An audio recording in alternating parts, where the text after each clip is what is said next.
All right. You already know what time it is. It's Monday night, open court discussion time, live in the counselor's corner. I am your host, David Lorenzo Glover, aka the controversial counselor, C2.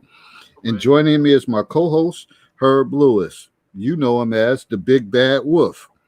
Well, last Monday we discussed who taught men how to vet women. That was a nice conversation. Even though people may not have believed in our process or didn't want to hear our actual process, but we brought it to you. You can take it, do what you want with it. It's up to you. But that's what last week was about.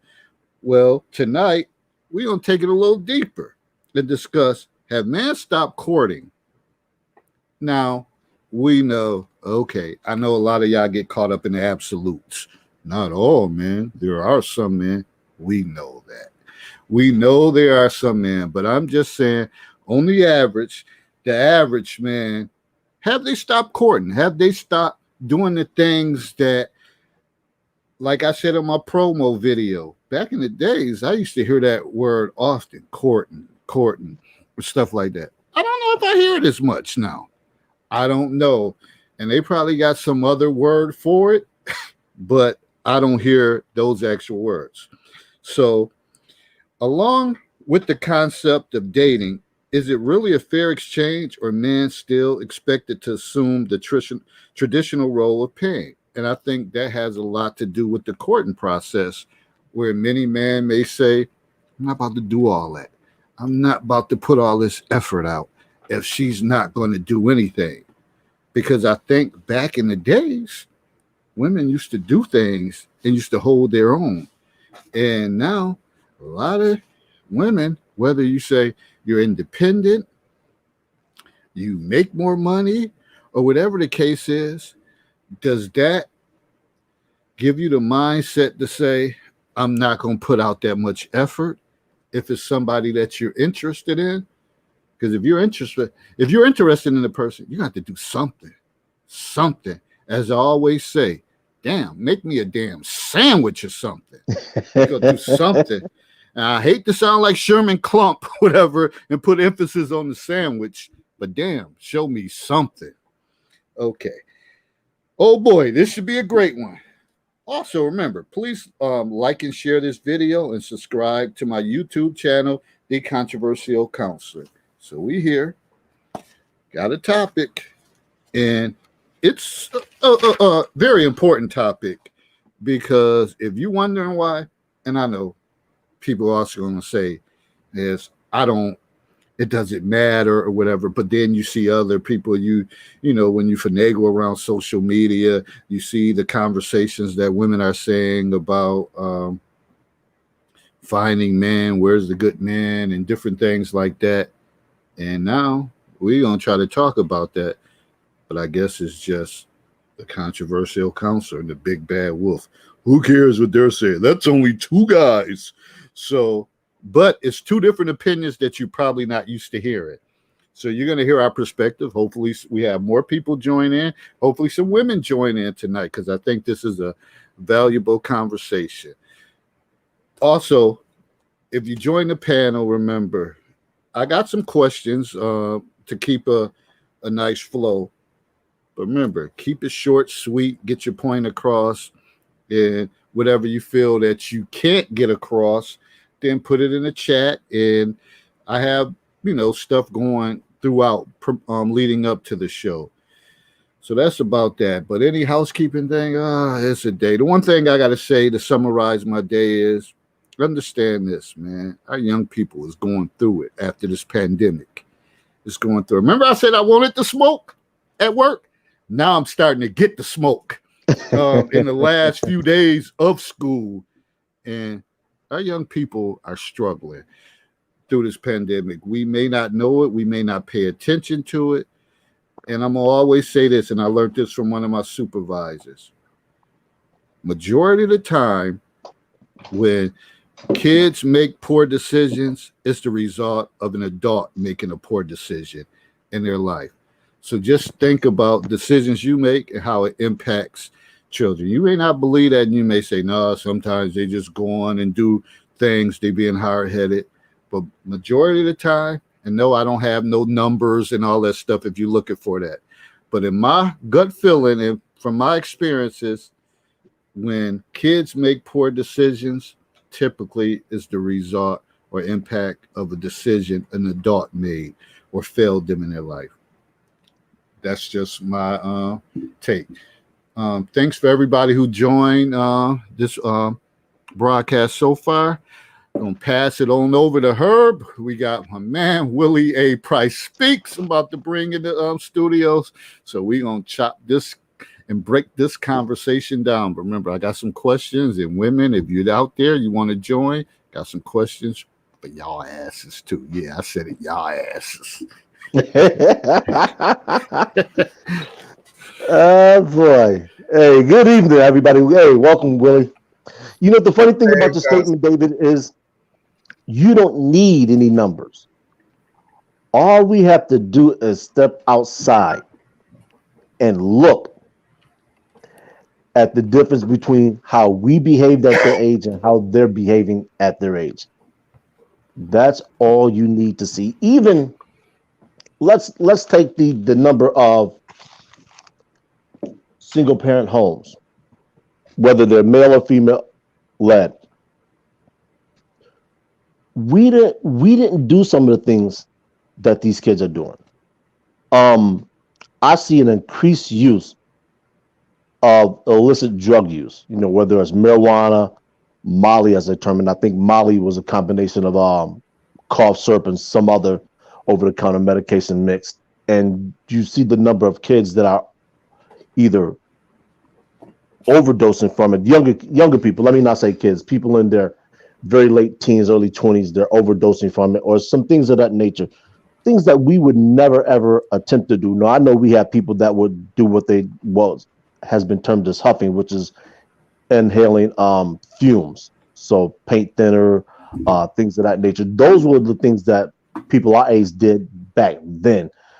But it seemed like a minority. Now I don't know, maybe, you know, I'm kind of ultra sensitive to this because I'm working with kids, so I tend to come across this more as opposed to when I was in my youth. Because when I was in my youth, I hang on people that did that. And I was like, man, you crazy. We can't be bothered with you, man. Our parents called wind to somebody around us doing something like that.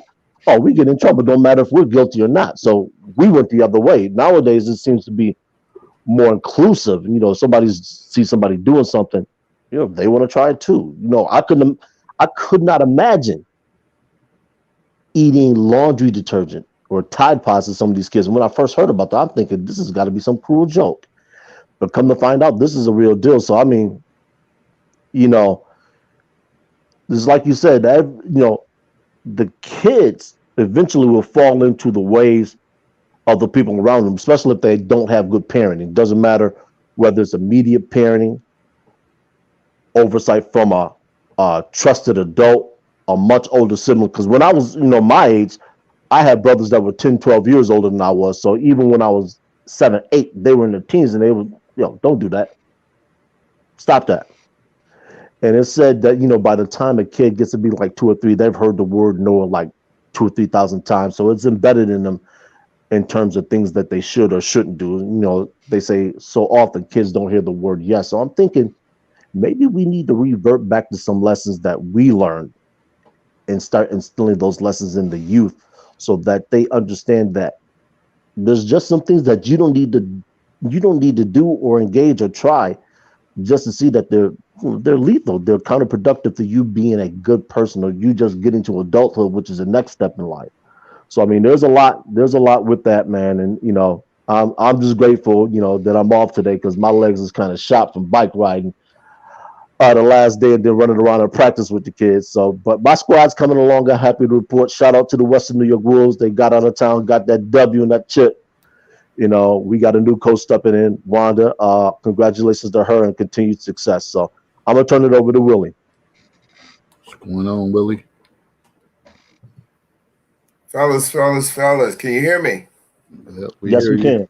All right, good. I just wanted to come in. I just kind of caught the tail end of what the discussion was, talking about the young people and was it just the drug use and things? Is that what we're discussing right now? Well, no, it was just David's opening statement. We're just, we're the topic tonight is courting and have men stopped it, and I saw that. when it comes to, okay, yeah, no, that was just David opening statement. That's all. Okay, it was because that just kind like- of caught my attention that we were talking about the young people. It really reminded what you were saying, reminded me of when we were growing up, and I would go to the park, and you'd have a little group. You always had a group of guys that was always trying different things.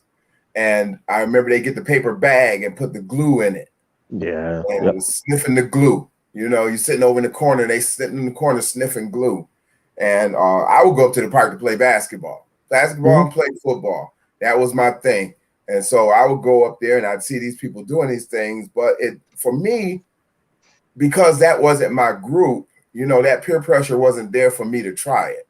Mhm. But it seems like the kids nowadays, they gravitate towards that popular group, the in crowd, or trying to fit in because they don't want to feel like they're not down with anything.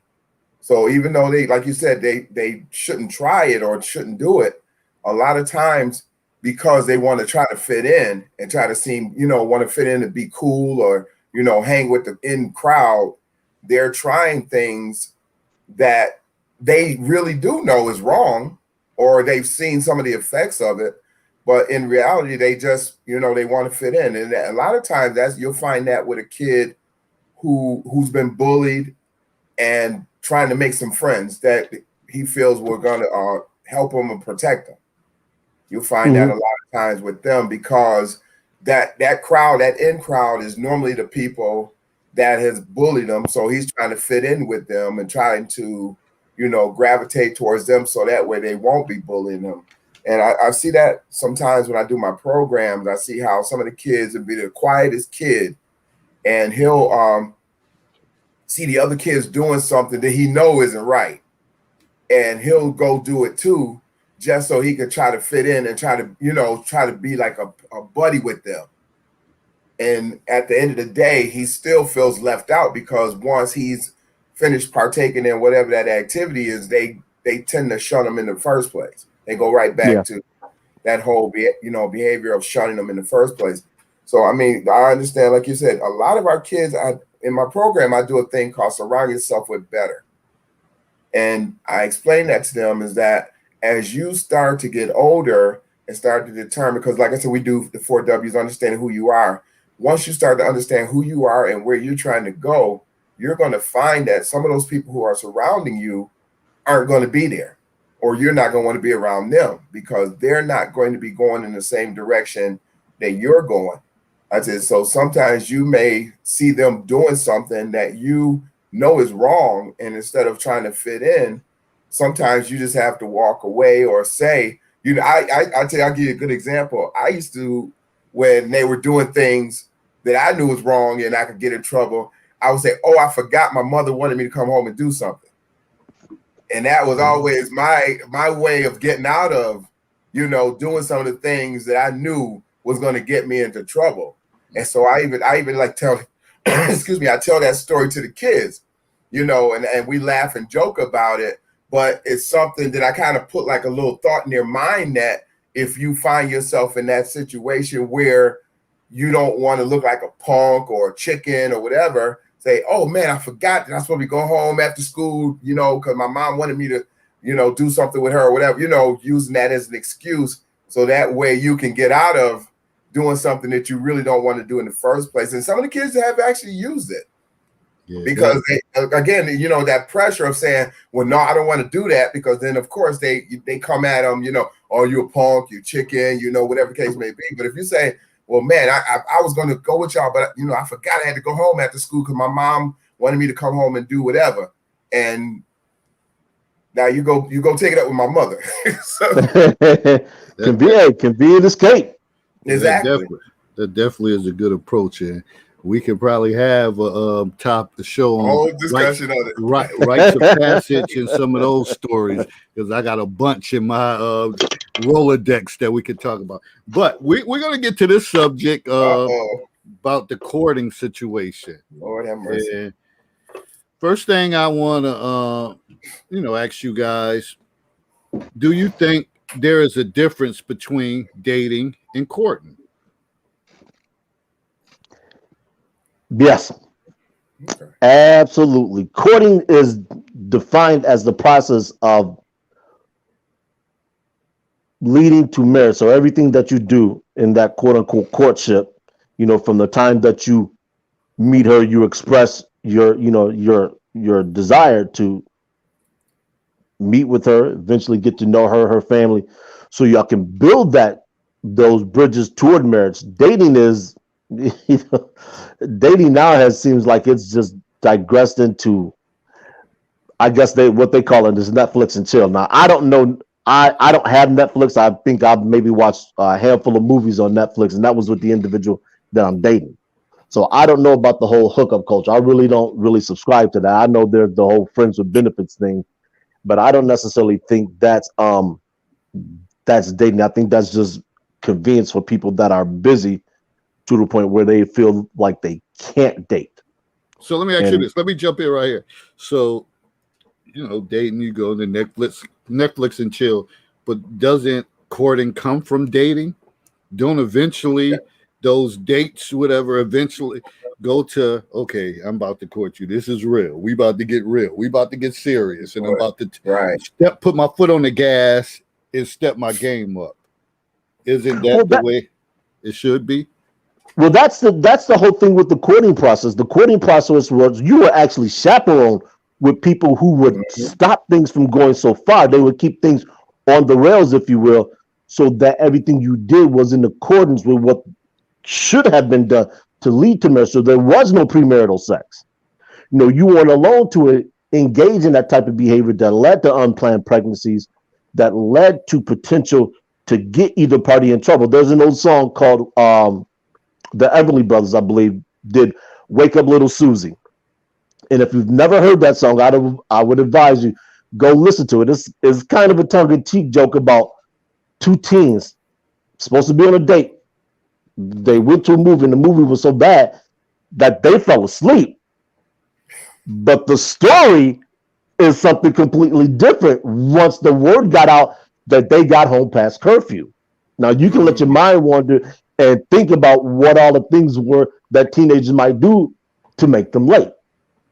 So that's what the whole courtship process and courting was designed to prevent, so that these two individuals, when they got to marriage, they were already structured into what marriage should be, and that eventually would replicate itself, and everybody else would follow suit. And it wasn't until we got to, the modern times, which is about, for the sake of this discussion, about the 1960s, when you had the advent of birth control and women starting to move into the labor force. Then you had the freedoms that they were granted, and once you start to give an individual freedoms, doesn't matter who they are, there's always something that comes behind that. And I think a lot of what we see now in terms of what dating is, as opposed to courting, is what we see.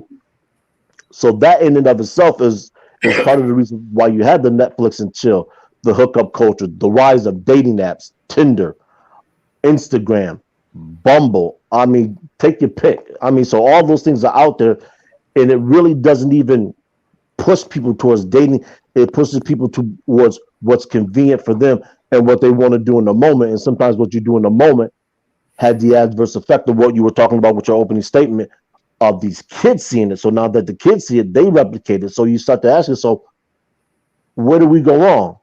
It's like the song "Nothing Compares to You," written by Prince, of course.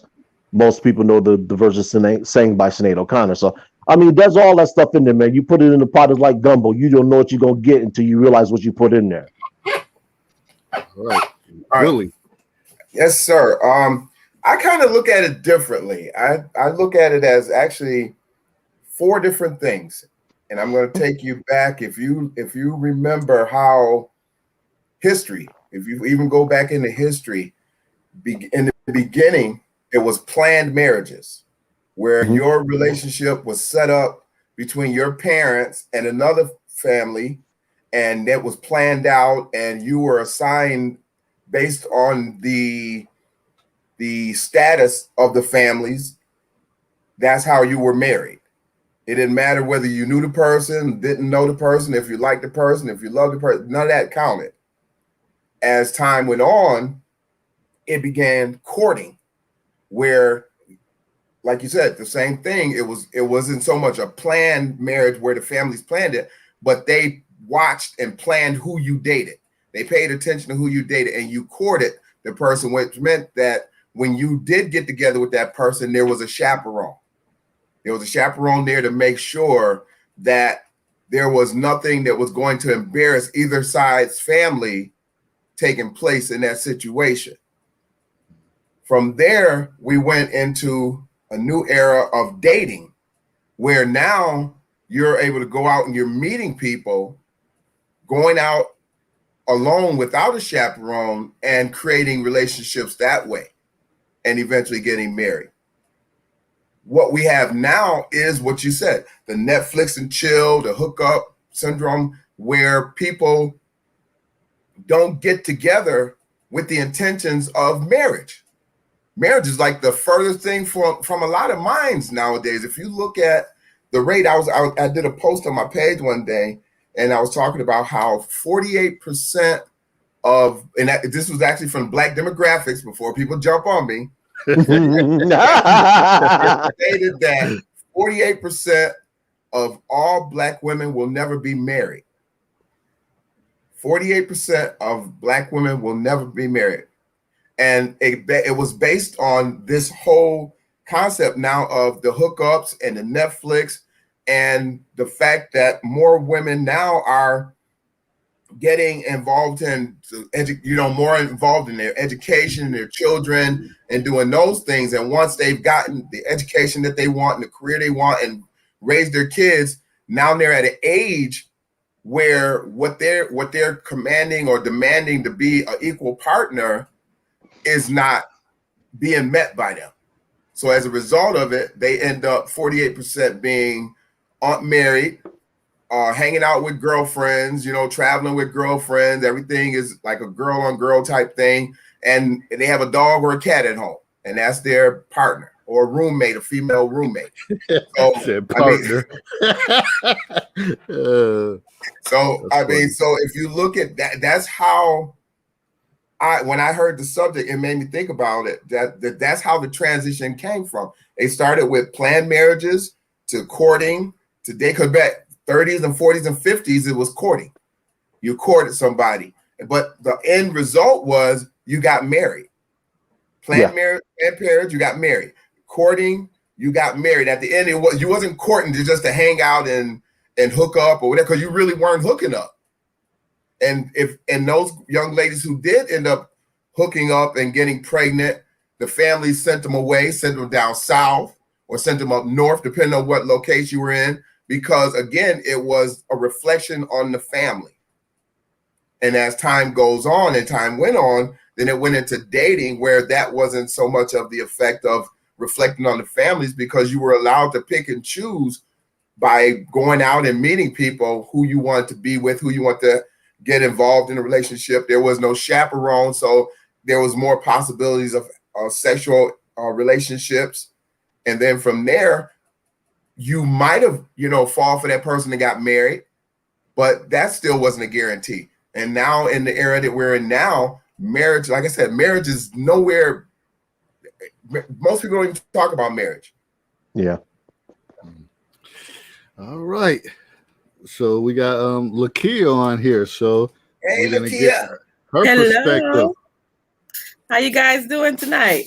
We're wonderful. Great. Good. Lemonade, the cool, refreshing drink.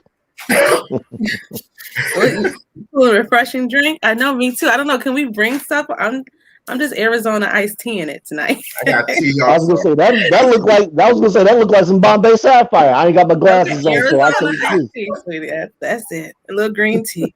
But no, this interesting conversation, because even from the beginning, because I won't go into like the kids stuff with the bullying, because that's not the topic. Or, you know, this guy's how the kids are interact. Because he said some good stuff, Willie. So I'll go back to that later. And Herbie did too as well. I just wanted to share a bit of recording where you're talking about, you know, from, I think I mentioned it a couple of shows ago, David, did I, where, and I got cut off, where I was saying how in other countries, they are still doing arranged marriages. They're still doing arranged marriages. Like the wife died at the altar and he wound up marrying the sister, you know, the same, you know, just like after she died, I guess they all were together at the house and the families said, we still want to come together and unite as families. And so he wound up marrying the sister. That's still happening in other countries. In India over there, they still do it. So I was saying that we as, you know, Americans we do not value the coming together of a marriage. And so that's why when someone is interested in me and they want to talk to me, I'm saying, listen, I don't date just to date.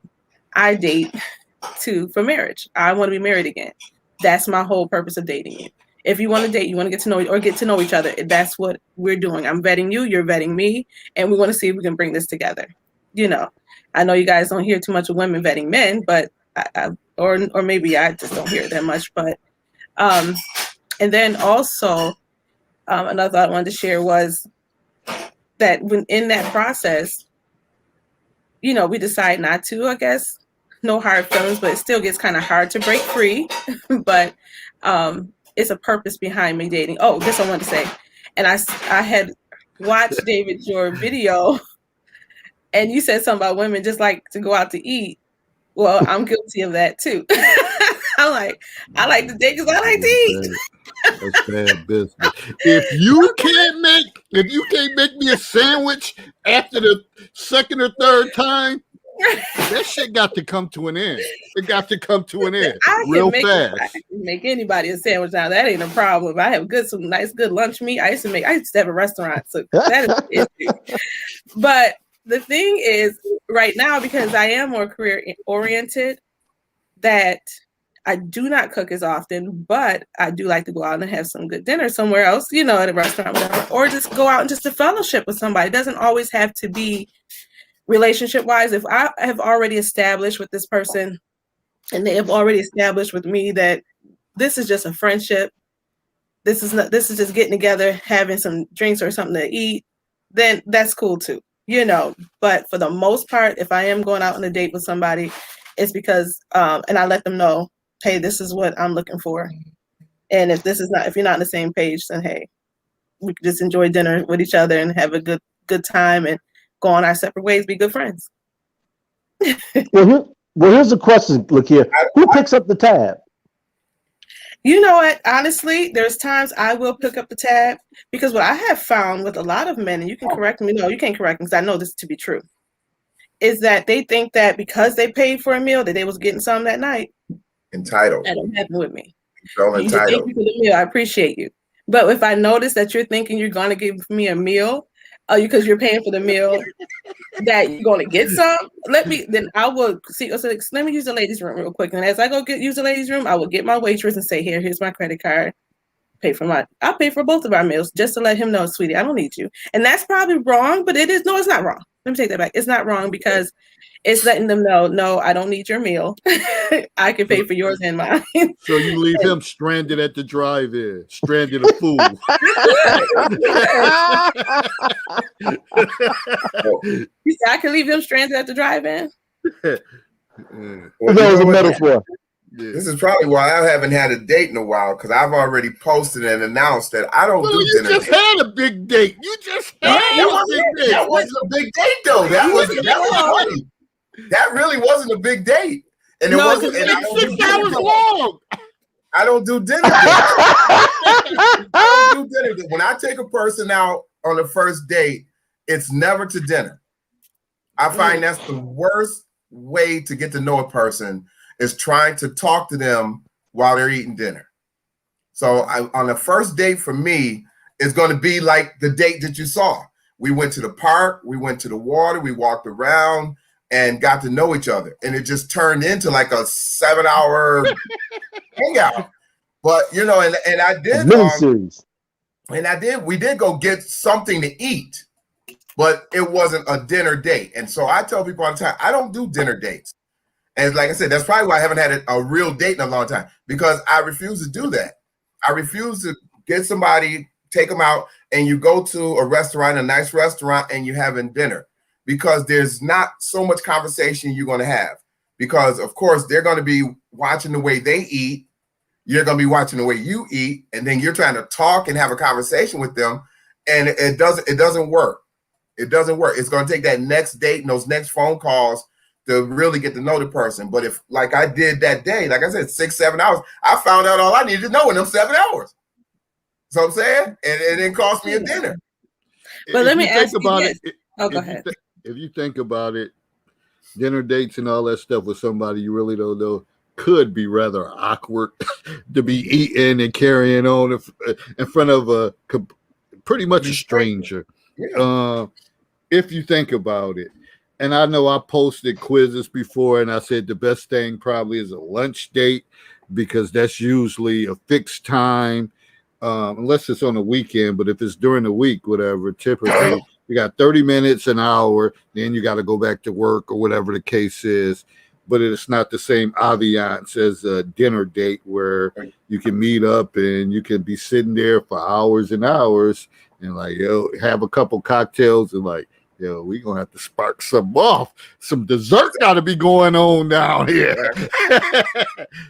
So, and that's the thing that I do too. Like I said, you take them out to coffee, or I tell them in a heartbeat. I say we can go meet out, go for coffee, go for a walk in the park, and just spend some time, get to know each other, and that too will show you how that person's mindset is too. Because I've had people say, "Well, how come we can't go to dinner?" Because I don't do dinner dates, and that's exactly what I tell them. And so I already know what their intentions is. They want to go out and eat and enjoy a meal.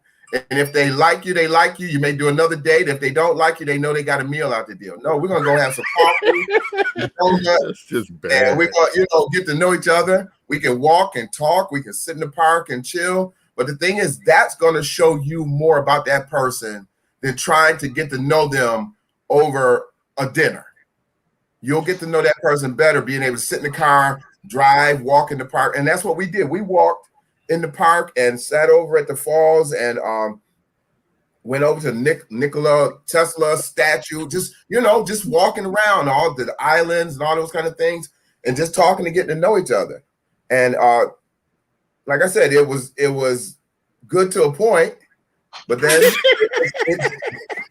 it told me I found out a lot in that situation, and it showed me that that wasn't the right person. Well, I already know the outcome because you posted about the follow up to that, which is funny as hell to me. What did you post? Share the follow up. What's the follow up? I missed that. I can't. And she made me watch it. And it's already on your page. There's a follow up to the follow up. Yeah.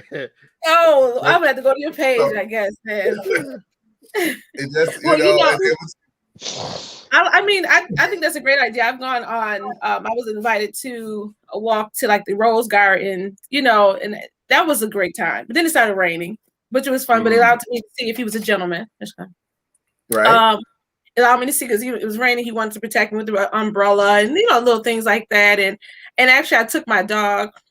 My dog's gone now.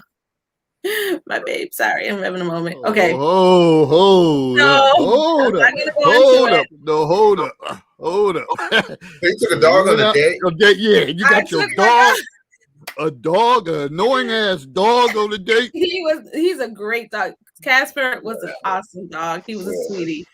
He's my babes. Yeah, and he was my baby. So he was a sweetheart. He was. He didn't jump on him. We just went for walks. I took him. And we had a good time. Why did you take the dog? Question. Why? What made you take the dog with you? Because it was a park. And I'm like, listen, it's a great day to go walking with the dog and see if he likes dogs. Oh shit. He must have been a mute. He must have been a mute. He was trying. We had that conversation last time. What was it? he was really trying to get in good with her Yeah. and try to figure her out. That's what it was. She brought the dog and she wanted to see how he's gonna respond to it. Damn fool in sheep's clothing. He probably can't stand dogs either. He probably was just. That's why the dog wouldn't go towards him. That dog know that man didn't like him. I don't even know. We didn't last. I'm just saying. To me, I thought it was fun. You know, just saying, I remember the dog, and he was surprised. But oh well. Like I'm doing dogs, I might throw a surprise out there. Wow, that's Catch interesting. it or drop it. That's what you do. Catch it or drop it. This, Very interesting. Courtship ended. Thank you. Thank you.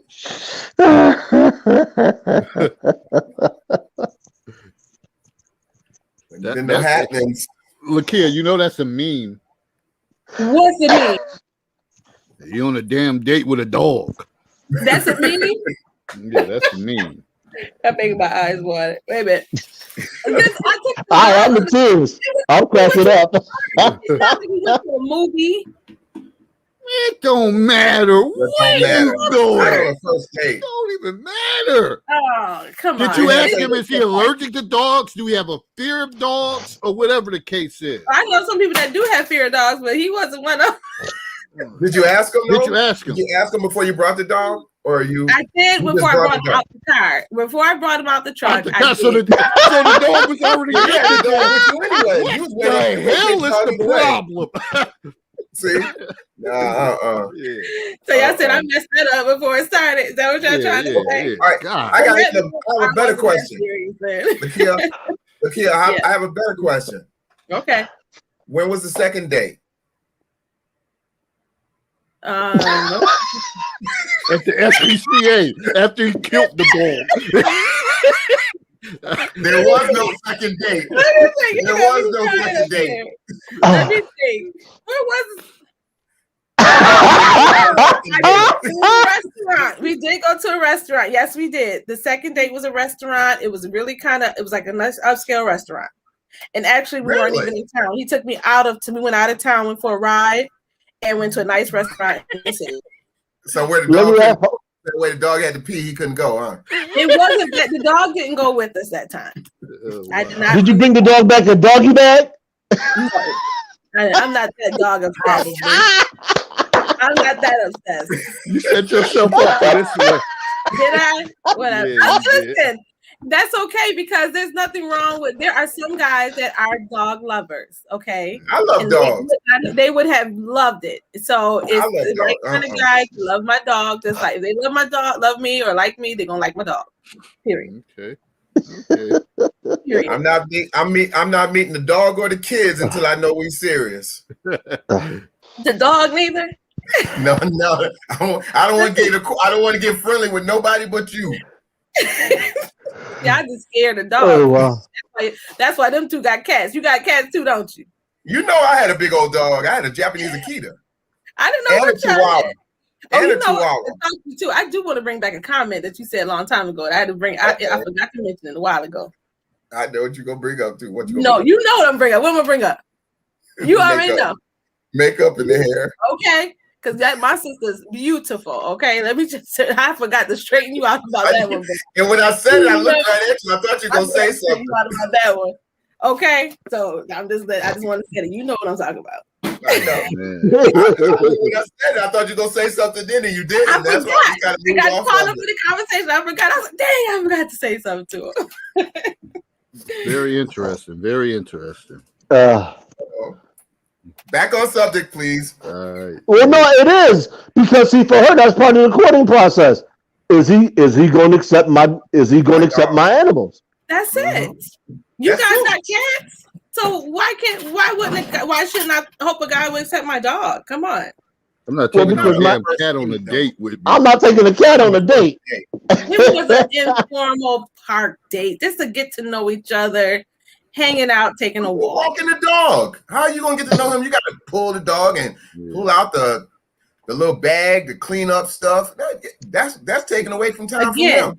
Again, that let me know. That shows me if he's a gentleman If he was What? gonna He help, gonna clean it up for you? yep, get to say, I got that for you. Oh, The hell out of dad.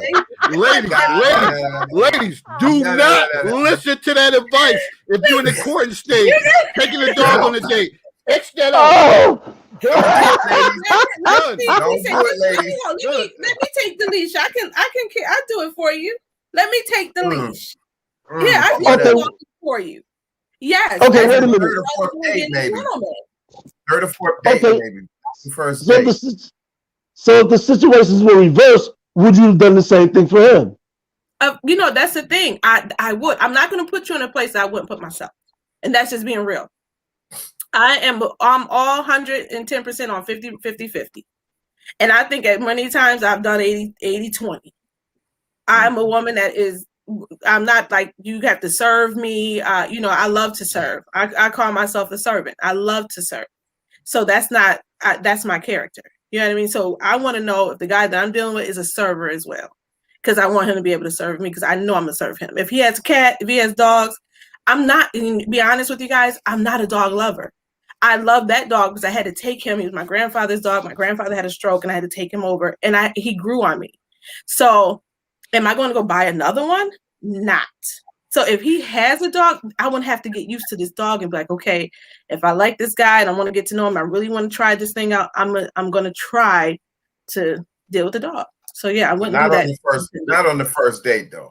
Not on the first date. I understand what you're saying, but not on the first date, because like I said, again, that first date is for me and you to figure out if we're going to even go any further, get to know each other, spend time.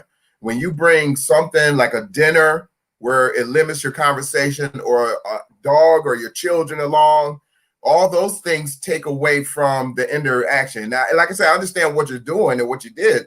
And I wouldn't have felt comfortable with you bringing a dog on a date with me. I would have been like, we dropping that off somewhere? Because I know I wouldn't have, He was actually, I had to give him kudos. He did good. He did good. He sat in the car and the dog was all up in there. He sat in the car and he just loved on him. And the dog even shedded on him. Okay. Oh, hell. Okay. So y'all He went out of town. He probably cussed all the way home too. In red pill parlance, they call that a shit test. A what now, test? I'm gonna break it down for you. They call it a shit test. Oh, okay. And what the shit test is a woman will do something intentionally to gauge how a man is going to react. Right. Yeah. Doesn't matter. Say it again. Look here. You have to do something. You can't just be just. I am right. That's the object of the test. It's to gauge what he's going to do, to say, okay, you know what? Yeah. What is he going to tolerate? What is he going to say? What is he going to do? Is he going to fall in line like he did, or is he going to buck the trend like he didn't do? It's not good or bad. It's just to gauge where the man is. And see, that goes back to part of the whole. It's for her. That's part of the courting process. Now, that's not necessarily what men do. Men would do something else. No. But remember, or some men would do something else. But remember, go ahead, Dave. Now remember, we had the subject matter is about tests, passing each other's tests. Yep. And we was argued to the teeth, teeth and nails, whatever this phrase is, that we don't do tests. And I say the dating process is about a test. That's it. You're collecting data. You're collecting data in your head to say, do they go further on with this? So Lakia said, I'm gonna bring this dog. I want to see how friendly he is, or whatever the case, how he responds. I wouldn't encourage nobody to use a technique of bringing a dog. No. Or kids. On the date, or kids. I wouldn't bring kids. But she tried that, and obviously he passed because he got to go out of town, or whatever the case is. Yes, on a second date. Yeah. So those are things you have to think about, and we think about this courting process. It's a lot to it. It is. I know most people don't think, oh, it ain't shit to it. Whatever you do it, you get married and all that stuff, and we wonder why we had the relationships that we have. But if you do it right and you understand each other and you know your personnel, things may come out differently. And that's the whole purpose of courting, is to get to know the person, to understand who they are and their likes and dislikes and little quirks and all those kind of things. That's why it's called courting. That's why it's called dating, trying to figure out where you're going to go from that point. And a lot of people don't date nowadays. They text, they spend more time texting each other, and then when they get together, they don't know how to have a conversation with each other. Yeah. I've gone to restaurants and gone to different places and watched people sitting together, supposed to be on a date or an outing, and both of them texting on Facebook, on social media, and not having any conversation with each other. Yep. Because they don't know how to communicate. People don't communicate anymore. They don't have conversations anymore. So then when they do eventually get into a serious relationship or get married, there's so many things they don't know or understand about each other because they didn't take that time to communicate their likes and dislikes, sexual likes, you know, all those kind of things. And then you get into this relationship and you have these expectations, but that's where the problem comes in, because you're giving expectations on something that you never discussed. And you know, go ahead. Just to say about again, I just see what she's talking about, is courting and dating the same thing. I want to say it is. It's all the same. No, because like, well, let's think about courting earlier, before, and then dating is like that after. Was the next level. That's what when I talked about earlier was planned marriage, arranged marriages. Then later in life, it became courting, where you went on courting where you didn't, where you had, you know, you had courting where you went on dates, but you had a chaperone. The arranged marriages was you just got together. The families planned who got together and married based on status, family statuses. And then dating came after courting, where you were allowed to go out and meet people and go out alone on dates. Because think about it, courting, you had to have a chaperone. Normally courting, you had a chaperone. True. It was in a public place and you had a chaperone. Someone was overseeing, making sure that there was not too much going on. That's why it was called courting. So dating moved on, and then now we're into the Netflix and chill, right, Herb? Netflix and chill era. So it's like different eras is what we have, and we're in a new era now where there's no intention of getting with this person with the idea of, is this going to be my wife? It's getting with the person with the intention of, let's see how far we can go and how long it's going to last. And it's never marriage is like the last thing brought up in that this hookup era now. At least in the dating era, and at least in the dating era, we did have that thought of, we're going to get married. We're dating and getting to know each other, and we're going to, you know, the goal was to eventually get married. So what about if you look at it in a reverse factor? And I know you talk about the planned marriage and all that. So what if you looked at the factor of some of the dating went first, and you went on a couple of dates, and you're like, man, I'm feeling this person. She didn't bring her dog with her, or whatever the case is, and you enjoy you enjoying her, and then you said, damn, I want to court her. I want to court her. I want to take it to the next level. I want to get serious with her. Eventually, I hope to meet her family. I want them to know their intentions is, I want her to be my wife, or whatever the case is. So to me, that would be like the opposite of, because you said about the coordinate with the plan arrangements, and I know that's other cultures. But when I think about today's time, that they may look at, okay, let me go out on a couple of dates, and then they may say to myself, like, damn, I'm feeling her. I like her, whatever.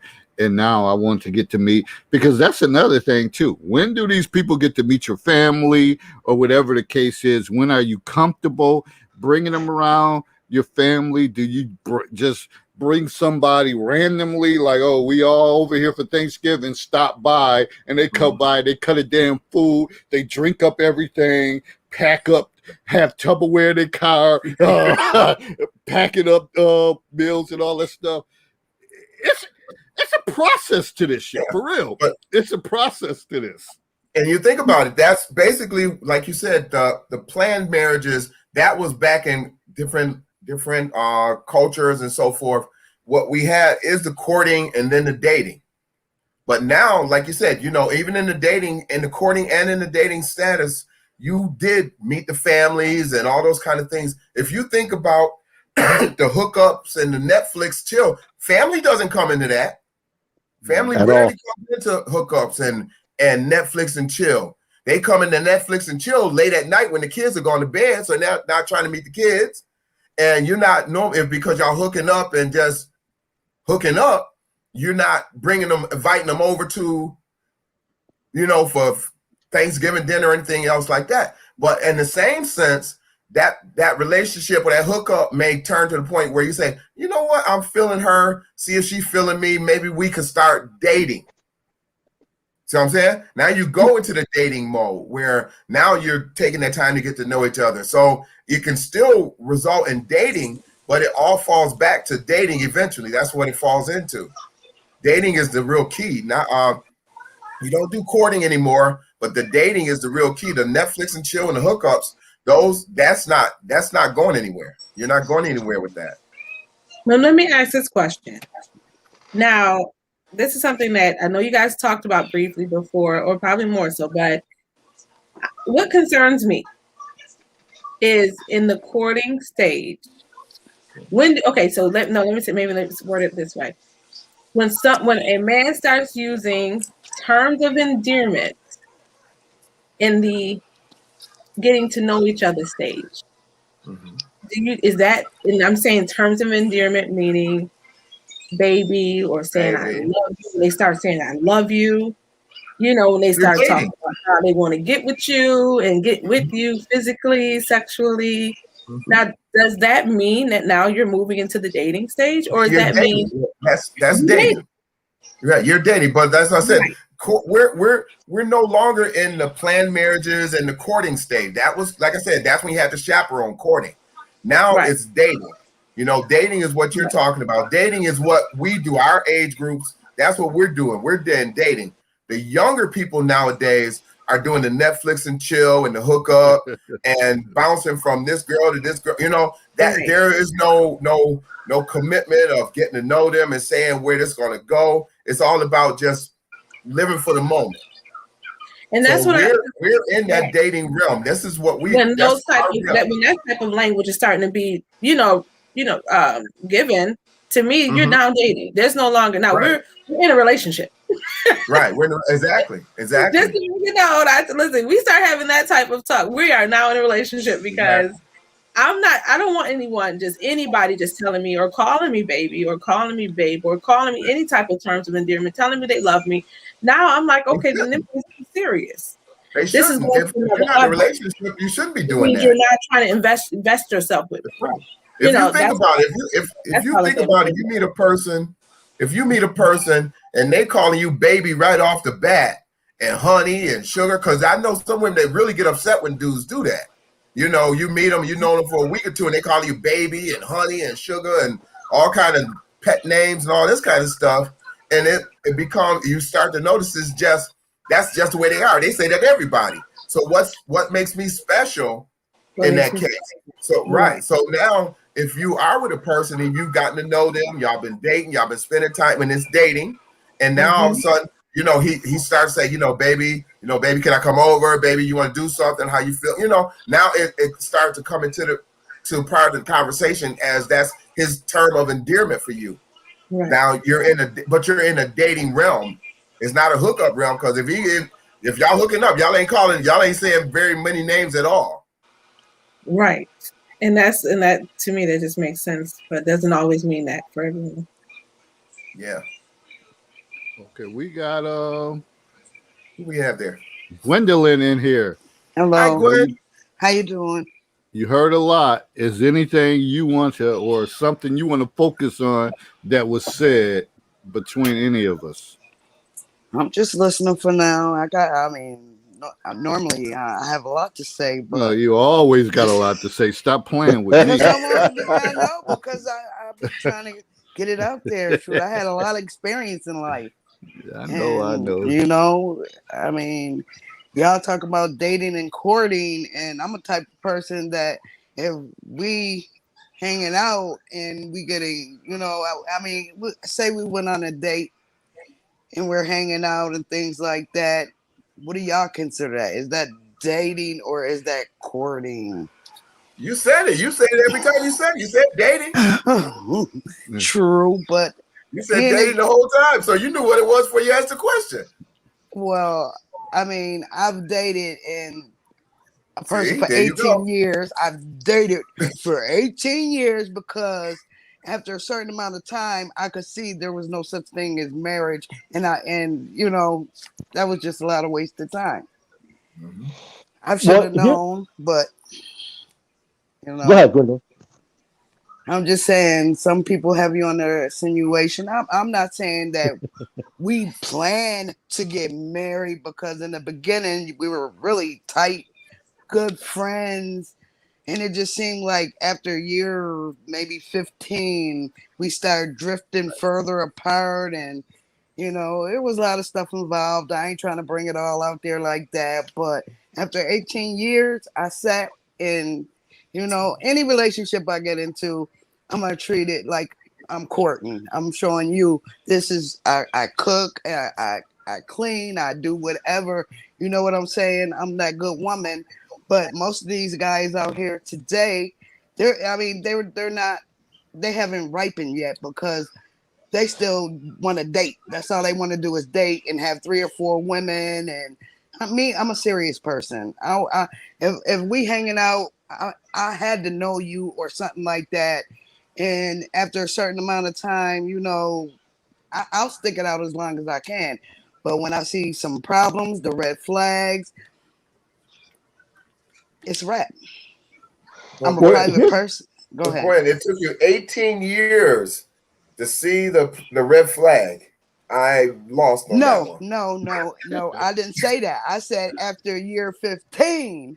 Well, 15 years to see the red flag. Year 15, because things were that's a different long time. though. You know, we were together, but it started out, I had my place and he had his place.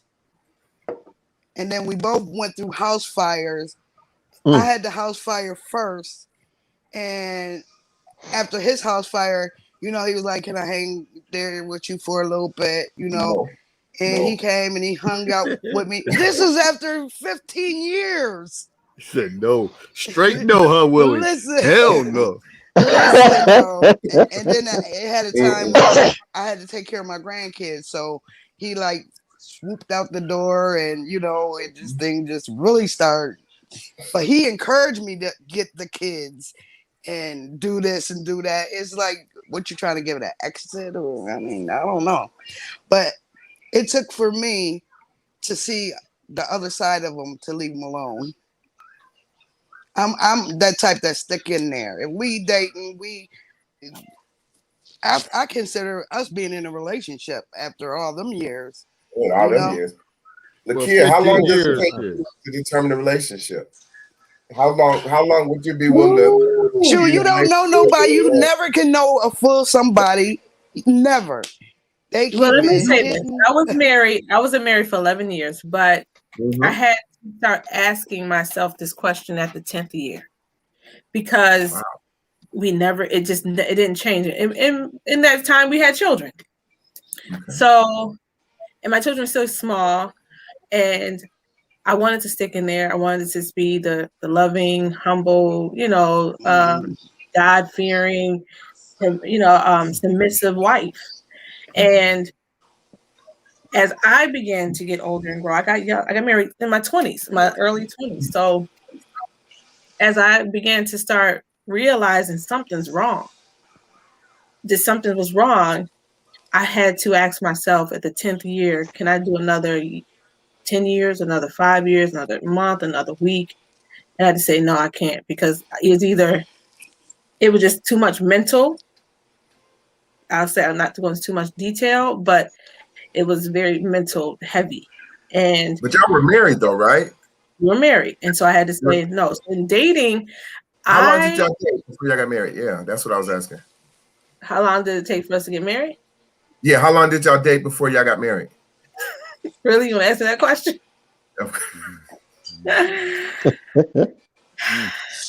3 months.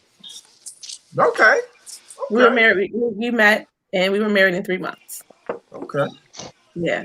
So You we did wouldn't get have dated. You wouldn't have dated for 5 years or 3 years or anything back like that. then, honestly, and Oh I'm my gonna be transparent in this because I think a lot of women need to hear this. That were in my type of situation, not every woman, but women that may be presently in the type of situation I was in.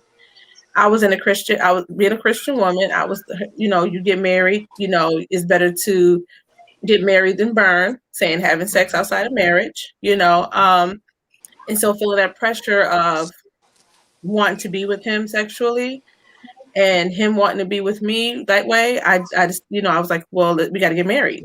He said he was a man of faith, and actually I do tell people he swept me off my feet with the word of God because I love the word of God. And I was like, okay, he's my husband. And some other things came along and we decided to get married in 3 months.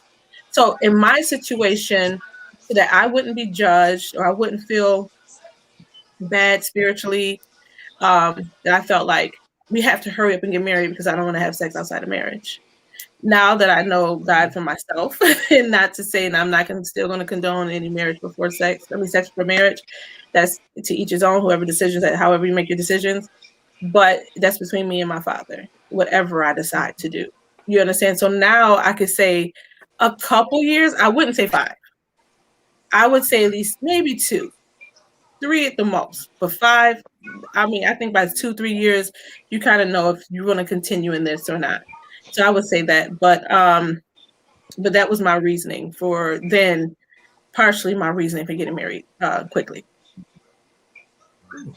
I think she brings up an excellent point, and this gets into a little bit of manipulation, if you will. If you have guys out there who understand a person's, well, let me be more specific, a woman's vulnerability.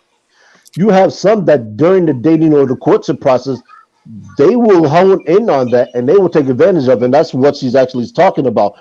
You get these younger, impressionable females who grow up without the guidance of a father or a male figure who can say, these are the subtleties you want to watch for in a male when he has an ulterior motive. He, like Gwendolyn said, he may not be in it for marriage. So he's gauging to see if you're willing to do some things that he wants to do. And this is what women talk about when they talk about selecting a man who isn't capable of leading. And I think when a lot of people hear that statement, they take that to mean, can a man direct a woman? And that's not what it always means. What women are saying is this: if I put my trust in him, according to what my beliefs are, what my cultural beliefs are, is he going to lead me in the potential family that we can create down the path, so when these kids come about, that we raise them up under the foundation that a family needs to be, so they're upstanding kids. Yeah. And that's a legitimate concern that a woman has that I would never have a question. This is why when they say men are capable of leading, I ask the question, well, what do you mean when you say they're not capable of leading? Because leading can be a lot of different things to a lot of different people, and it's all individualized. So if somebody tells me I can't lead them, they may very well be correct.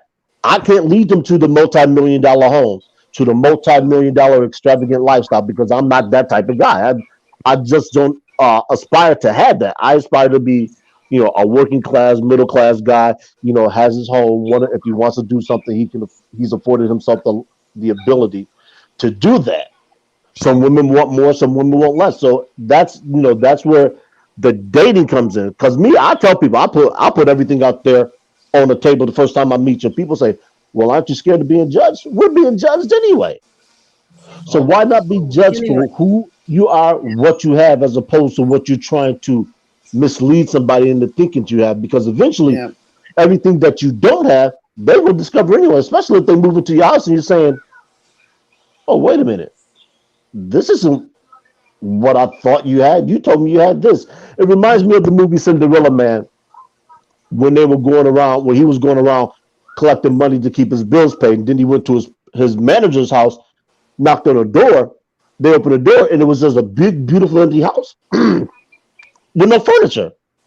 That's how some of us are living. We got the car that we making exorbitant payments on that we really can't afford. just to have a house that's got holes in the roof. So I don't blame a woman for asking those questions and filtering a man out during the dating or the courtship process. That's not going to happen because the people are going to say, "Hey, look, this is what this guy has." They're going to do a thorough background check. They're going to run up his credit score, all that stuff. They're going to say, "Look, this dude is not what he's portraying. He's got 3 kids by 2 women.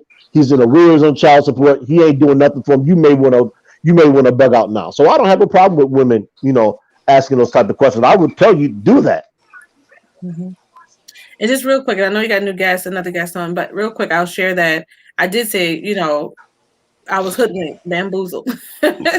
Me too. Rock didn't land on me. I mean, I didn't land on Plymouth Rock; it landed on me, or how it was said. But that's what I do say that because you said that Malcolm X. Malcolm X said that. Yeah. Malcolm X. Malcolm. Yeah. And so that's what I'm saying. Wait a minute. This was not what I thought. This was not who I thought you were. And so I can understand what you were saying too, Gwendolyn, because it's like, wait a minute. Where's the person that I met? Exactly. And it just disrupts your world. It does. For men and women. But okay, even though that happens, okay, then let's get counseling. Let's not turn this into a marriage session, but like a marriage counseling thing or whatever. But let's counsel, whatever. But if it doesn't work, then it's taboo for Black people. Yeah. If it doesn't work, then at least you tried all that you could to try to make it work. I can say I honestly did do that. I tried everything I could to say let's try to make this work, and it didn't. So I didn't just jump out of it. I tried counseling. We tried different things, and then decisions were made. Let me say this. And I'm a counselor, school counselor, whatever. And in this day and age, it ain't just school counseling. We counseling everybody in their damn mama in a schoolhouse. But understand this: counseling only work when you want it to work. Sometimes you're in relationships and women say, "We need to get counseling," and guys say, "Okay, I'm stuck between a rock and a hard place. I don't want her to leave me, so I'm gonna agree to counseling," but they're not into it. So because they're not accepting there's a problem. Yeah. Right. They're not accepting it doesn't work until till you submit and you admit I have a problem.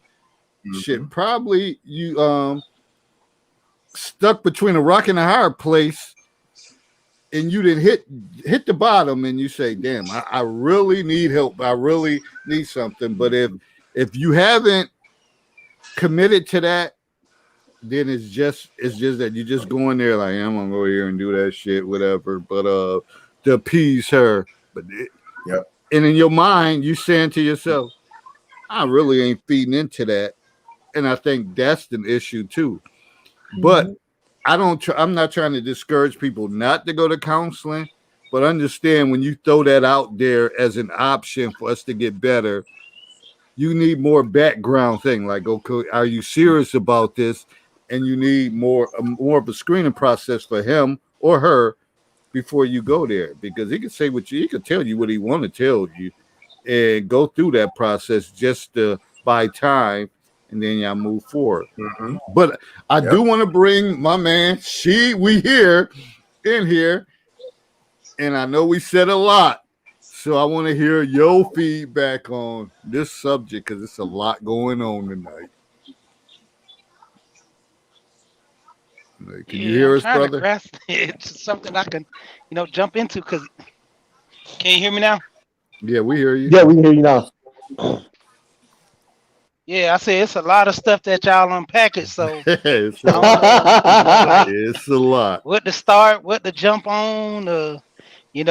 From the aspect of dating and courting and Netflix and chilling, I'm old school, so I more or less was dating. Like this Netflix and chill and all this, like I didn't get into it, I was raised by my grandparents, so my thing, I teach my kids the same thing, don't be out here just dating and randomly, just like a hookup style culture. Get to the point of if you like this person or you want to be with this person. If not, move on. Because, you'll have wasted time, trying to figure a person out. Like my daughter, I always push her. If she's going to go on dates, put a deadline on it. to where if you start to get, more into each other, I tell her, if you won't say nothing, men will date you for long as they can, forever. I My found 18 that wife, out. years. my wife, my Exactly. wife did that to me. When it came down to it, she was pretty much the one I figured. So my thing of it was, I didn't want to kind of rush it to say, you the one and I'm finna snatch you up. But at the same time, like I wasn't gonna let her go, to the point where she came to me, she said, what are we doing? Are we dating or, are we gonna shack up? She said, cause I don't like this shacking up thing. I said, well, okay, we'll work on this. And she was like, what do you mean work on? So the next week we went ring shopping. And she's like, oh, okay, this was working at me. Because my thing, like, she checked everything off on my list of, just being a qualified woman, even though she had 2 kids. But my thing was this, she was understanding. If I break something down to her, she breaks something down to me, we can work it out from the point of us not trying to fight and fuss about things. So it was understood. 'Cause I think I got married to her within like after a year. So we wasn't even together that long. And like I said, she was a good woman, so it was only right, because my thing of it, after dealing with so many women for so long, and came to the point where she was like, well, I don't want to shack up. And I just basically told her, she was like, well, you maybe have to, go back to your people house or go stay with your friend. I was like, nah, that's not an option. And she was like, what do you mean? I said, I guarantee you, if I leave, I'm not coming back. Because, once I got back out there on the other side and, started back like, distance, like with each other like we had before we started dating, because before we started dating, it was more of a distance thing. Like, I stayed on one side of town, she stayed on the other.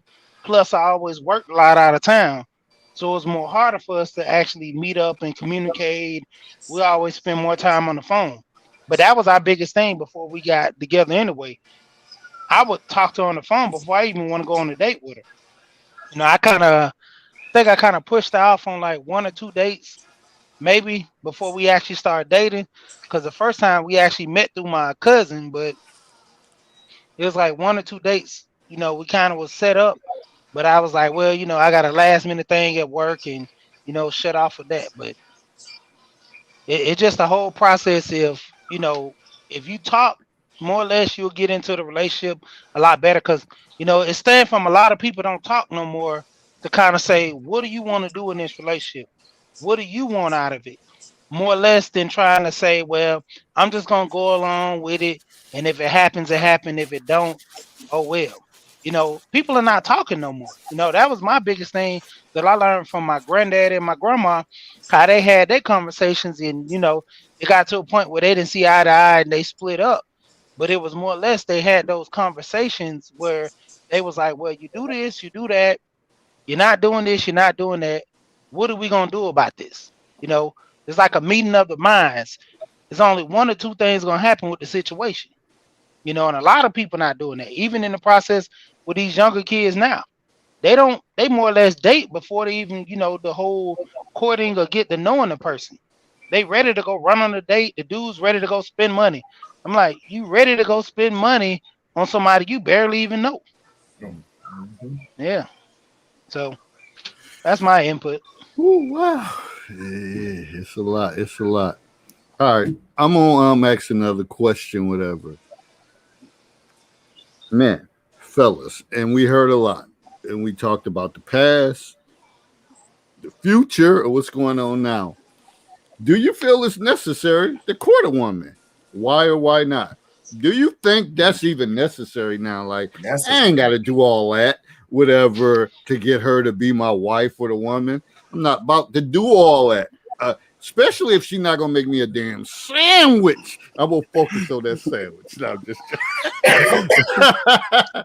But do you really feel that it's necessary? Because some guys are like, I'm not about to do all that. I absolutely do believe it's necessary.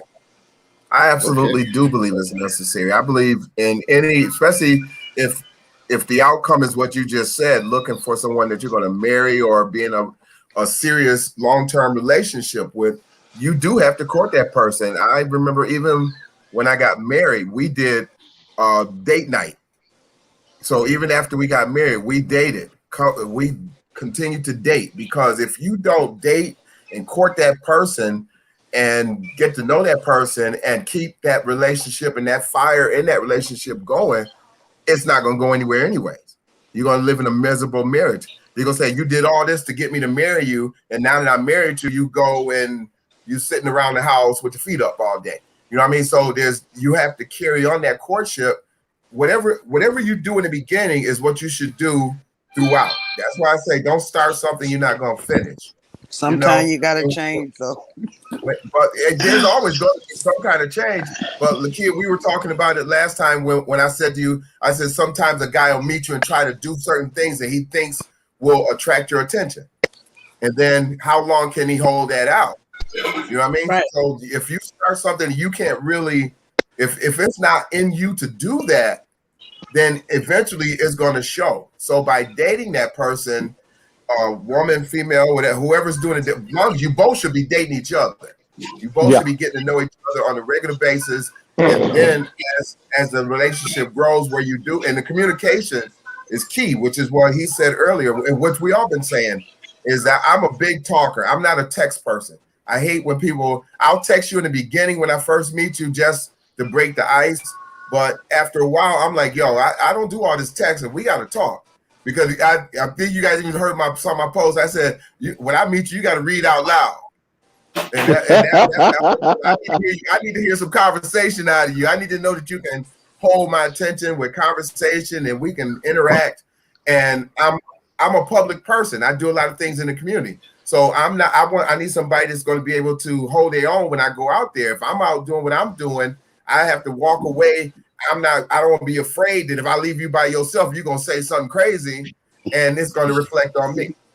So, I mean, there's a lot of things that goes into when I date. I can't speak for anybody else, but that's how I am when I date. I'm gearing them up for this is going to be my best friend, my partner. When I go out and I speak and I do the things I do in the public, they're going to look at us as a team. Now, if the team is messed up, then it reflects on me and I reflect on her. So it's going to be a constant date. And I believe that the more fire and activity you keep going, not just in the beginning dating, but throughout that relationship, that's what's going to make the relationship work. You have to do whatever you start, you got to continue to do and even do even more. All right. I got an interjection with that. So when we think about best friends, a lot of times people associate that with longevity. So when you start meeting with someone and you're like, you want this woman to be, or this guy to be your best friend, does that require time? Like certainly somebody after 6 months, you can't say, this is my best friend. When a best friend usually requires longevity. Y'all been through it. Yeah, been through the ups and downs. Y'all didn't speak for a while. You came back together, but y'all souls was connected. How does that work? How does that work for people, for the audience out there listening, and you think about being connected as one, as best friends? I was actually thinking along the same lines, because sometimes there's some things about a person that you don't like and they done got on your nerves about and you're ready to just kick them to the curb, but there's just something that keep you right there. And of course you feel like, okay, this is not right, but I can't let them go. I have to stick around. I have to keep them here. And we have to figure this out. You understand? And that's how sometimes people wind up in something as long as they have. Because it's like you feel, and some people may call that a soul tie. Some people may call that, or it could be they are someone that's supposed to be in your life, but the person, after you get over those bumps in the road, then maybe then the river then can, come together and be, how you hear about two rivers coming together and they rocky, but when they first come together, then it smooths out. Maybe it's something like that, but true, you do. I feel like so to answer your question, David, my thought is like becoming your best friend. It's like they become your best friend, not that you're totally like that. Oh, that's my best friend. No, that person's becoming my best friend because this is someone I can honestly say I have girlfriends that I used to hang out with every single day. They were my best friends. We hung out every day. We don't now because we're older, we got our careers, whatever. But when you start dating someone and you become thinking about this about to be your partner for life, thinking in that lines, you about to be with this person every single day, most likely. And now this person is becoming your best friend because, hey, it's me and you against the world type deal, and we gotta if we want this to be, we gotta figure out how we're gonna make this work and how we're gonna be vested in this for life. And that's the hope that the two are thinking the same way. And to what David asked in terms of that, I've been fortunate enough to meet women who have similar interests, to me. So long term, what he asked about them being a best friend and what Lakia is saying, that comes together, and all those ingredients come together to make the perfect dish. It doesn't have to be perfect for your friends, for your siblings, for anybody else looking on the outside. It has to be perfect for those two and for the potential of any children that they create. Like I said, I vet thoroughly, and I'm always in the process of vetting, and I use social media probably to vet more than I actually do peer-to-peer meetings, because the peer-to-peer meetings for me is to fine tune. So I'll look at a person's social media page. I'll see what they post about. I'll see what type of pictures they post. And people will probably ask, excuse me, what does it matter what type of pictures that they post? Oh, the answer is simple. Are they posting pictures of them and their food, them and their family, or them in places, them doing things, them volunteering, them talking about volunteering, them talking about other people? Because if I see a person's social media page and it's all about them, what they did, how somebody can help them, I don't want nothing to do with them because they can't enrich my life. Because if everything is focused around them, then they're only concerned about them. I'm not saying that a person being concerned about themselves or their well-being is a bad thing. Quite the opposite. It's a good thing. I want somebody that's self-centered to a point. I want them self-centered to the point where they can meet their own expectations. And once they meet their own expectations, they're ready to help somebody else. Because if you don't have somebody on board that's ready to help you, they, in my opinion, they aren't any good. You already know what I'm going to say. What my grandmother said. If they can't help you cross the bridge, you tell them to go one way and they go the other. Yeah. Bottom line. And she said that, and that is facts. That's an absolute right there, people. That's an absolute. And I will argue that down because my grandmother said that. That's an absolute. They can't help you cross the bridge. This is something I've learned.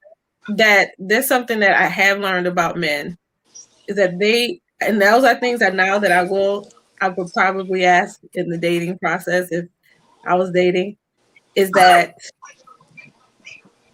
what did your mom and your grandmother teach you about women? Because I feel men hold dear to that. To what their mothers and their grandmothers or aunties taught them about women and dating. And that will tell the woman a lot about that guy. Am I wrong in saying that? That's a good perspective. That's something to hone in on. Yeah. In my case, it's wrong. Your case is what? In my case, it would be wrong. But see, I I'm need that different. charger. As you may have noticed, I'm different. See, for me, I actually grew up. Where's that charger? I actually grew up by myself. I moved out when I was 15, going on 16. I had very little involvement with my mother because that's how why I ended up moving out. So for me, I did spend time with my grandmother, but in her living situation, she was a single mother that she didn't get married until in her late 60s. Oh, wow. When she got married.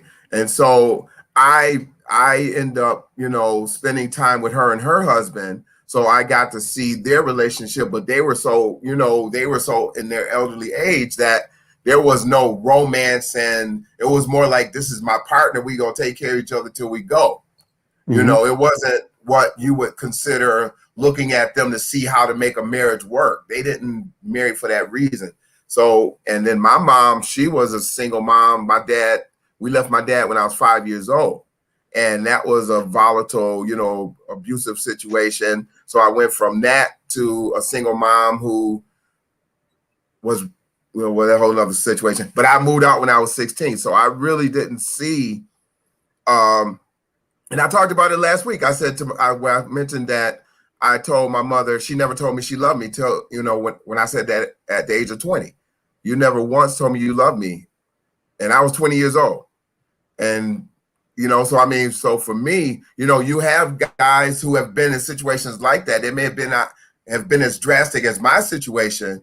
So when you say, I look at how a guy, and I've had some young ladies say that to me, well, I look at how you respond to your mother and your grandmother, and that's going to tell me how you're going to act with me. No, it's not. Not in my situation, it won't. Because I didn't have a relationship with my mother and really with my grandmother. So for me, I learned how to deal with relationships and say I love you and all the things I did from people I met, from my friends, when I would go to their house and watch how they interacted with their mothers and with their sisters and their brothers. And my best friend, it was him. He had two sisters and a younger brother, and it was his mom. But their dad came over on like almost every day. They were separated, but he came over every day. And I would be at his house every day because it was like a family to me. I had never saw a family. That was the first real family I saw. So I learned how to say I love you and build a relationship by watching their family, interact.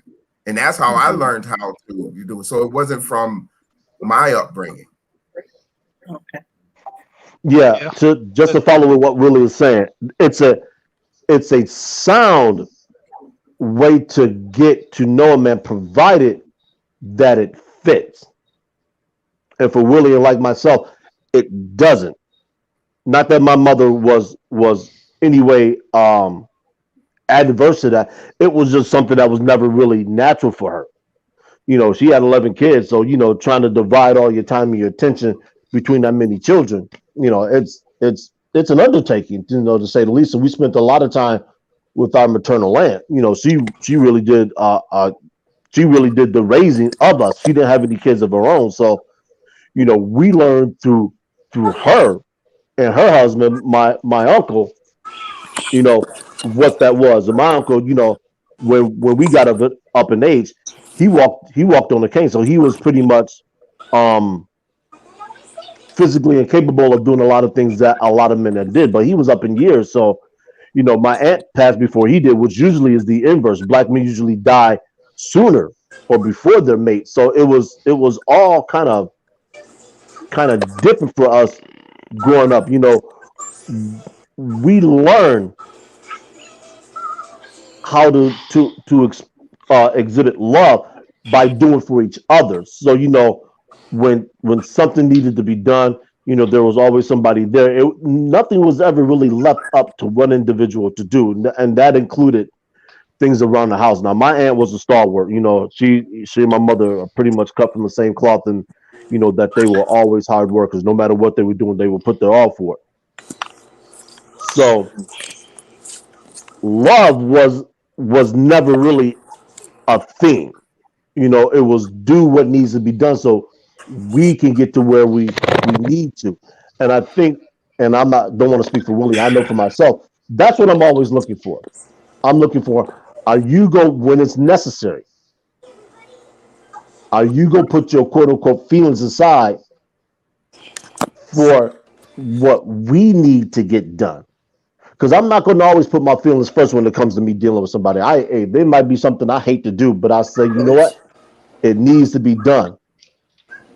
So I'm going to do it. Like, I always say in life, there's two reasons why I do things. It needs to be done or it has to be done. Those are the two reasons I'll do something. Not because I want to, not because not because somebody's telling me to. Hey, there's a need. That's all I need. All right. Man, a lot going on. She, you want to add to any especially that last question? Do you feel it's necessary to court a woman? Why or why not? Yeah, I do think it's necessary for the most part. Get back to I think what Willie was saying earlier about the whole dating and texting and all that stuff. Like even going out, me and my wife. I mean, it just got to a point where I told her when we get to the table, no phones at the table because you don't really connect with the person because you so into social media, looking at videos. I say we could do all that when we're away from each other, or just seeing each other going throughout the house and stuff. But when we're dating and going out to eat or whatever, we're more or less focusing on each other. And the whole courting process is key because that gives you time to figure out who you're dating, who you're actually trying to connect with. And if you can't connect with them on a level to understand who they are, they're just going to be showing you like just the image you want to see. I mean, the image they want you to see, you know. And if they want you to see a person that's always nice, respectable, that image can be shown all the time because that's the biggest thing during the first couple of months of you dating. You know, I talked about this on the Guy Roger channel. We talked about the 90-day thing to where you start going into a date with a woman for 90 days. Some women don't make it to 90 days. Some women might make it to 2 weeks. Some might make it to a month. But the whole process is kind of figure out who you're dating, And like I always say, the first 2 weeks before I won't go out on a date with you. I would literally talk to you on the phone before I set up a date. Even if I do set up a date, I go ahead and cancel that first date just to see how you react to, being upset about the whole point of you were looking forward to the date and it got canceled. That's my whole process to see how can you take some type of rejection first.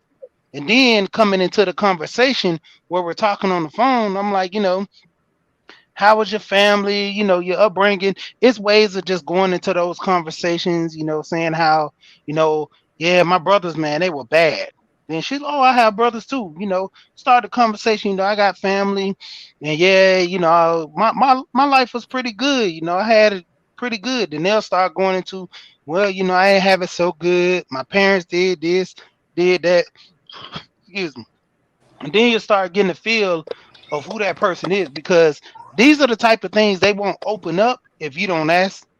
So walking them into it more or less easy, because I always go back to like a lot of women will go through trauma and try to bring it with them versus just, kind of, dealing with it first before going into a relationship.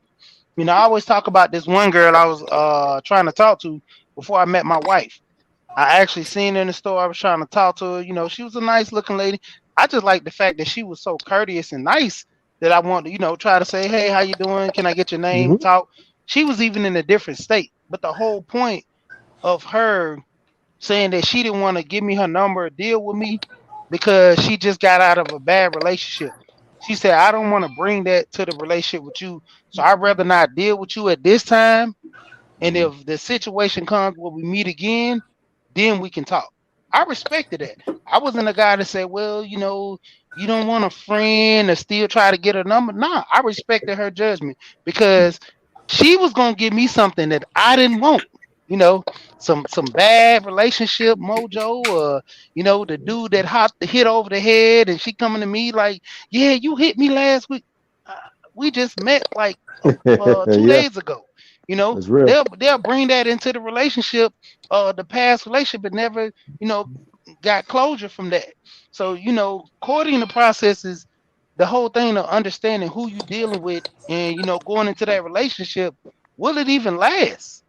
Because like I say, some people don't even make it 2 weeks. You start finding out trauma and, things. You got to understand, you got to be prepared to deal with that trauma. Most people can fake it. Like I tell guys, when it came to sex was like, it was the least of my thing, most guys will say, "Well, I just date her to mess with her," and I'd be like, "Nah, I won't even go deal with her if I see the crazy come out before. That's off the table. You know, I'm Yeah. not gonna hit it and quit it. I'm not gonna deal with her at all because I'm a bond with her. Once we have sex, then it's over.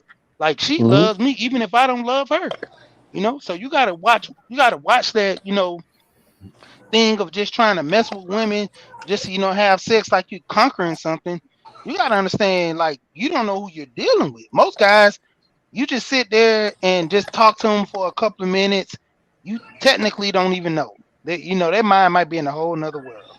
So I'm just gonna say that courting process, you really have to talk. Like you'll have a woman sit there, she'll ask you 50,000 questions. Most guys be like, "Yeah, so where you grew up at?" And that'll be it. That's for the most part. Only thing you know is she grew up in Georgia. She stayed with her mom and dad, and that's it. She done asked you your brother name, your sister name, how you grew up, what color you like, what's your favorite food, and all this. And guys will just be like, well, I know 3, 4 things about it. That's good.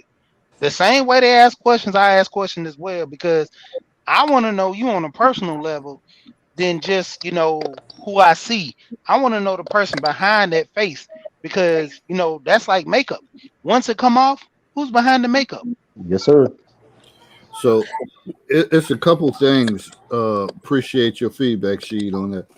It's a couple things that came to my mind about self disclosure when like how when you're going through that process, sometimes people may dump too much of their personal too soon. So they may tell you, well, I've been going through this, I've been going through this, my parents was like that. So I think timing is impeccable as far as that. If somebody dumped too much on you too early, you might say, hold up. Well, this was way too early to hear about that. But also, I think it depends on when it was delivered to you. So if you face to face and y'all been together and y'all spent some time and y'all enjoying each other, you're holding hands and you're having conversation, and someone disclosed some personal information, I don't know, that may be received better. So it's different levels to this. I'm basically saying, like, how do you receive that information, and when is the appropriate time to deliver that information with all that? Because a lot of us, we've been through a lot. We've been through hell and back, Oh, yeah. Mm-hmm. and some people can't handle that, and some people they embrace it like, okay, bring it on. I'm glad that you shared this with me. Let's move forward because you are somebody I'm very interested in.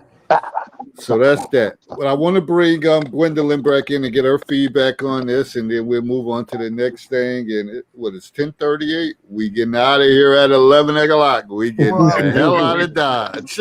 Well, it's where he was saying the thing about the shield that some people have that outside lie the sheep and wolf, the wolf in sheep's clothing.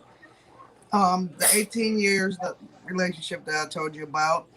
This wasn't just no ordinary. I met this guy on this occasion, and we didn't say anything to each other. We just looked at each other, kept giving each other googly eyes, because I went to go get my tire fixed. So I was in a relationship, ending a relationship, and I said the following year, if that guy's still in there, this will be the first time ever in my life I will initiate asking a guy out on a date.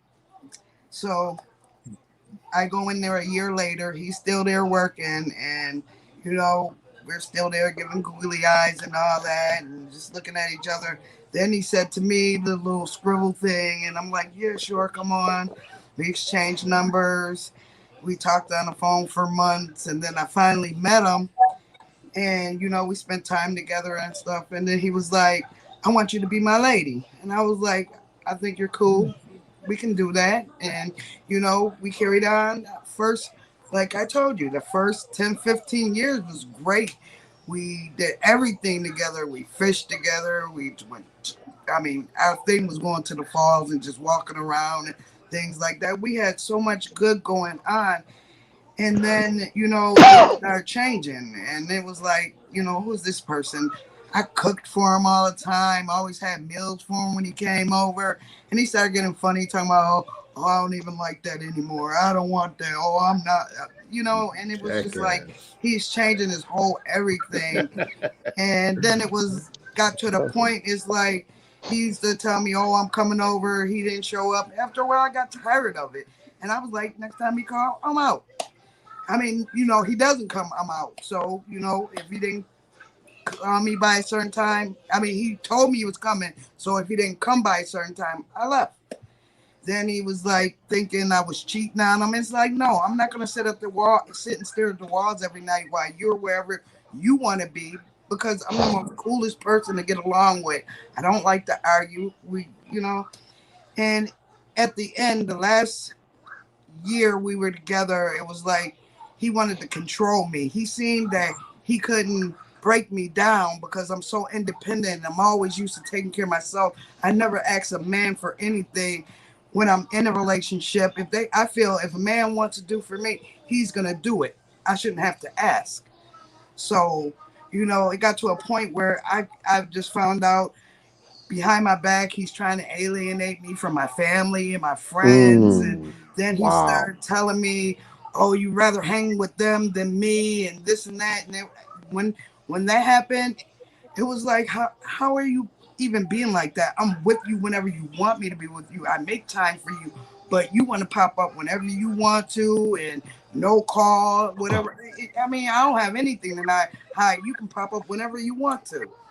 So then he started degrading me, telling me, oh, you're a horrible parent. You're a horrible grandmother. Oh, he tried to really hurt me so bad.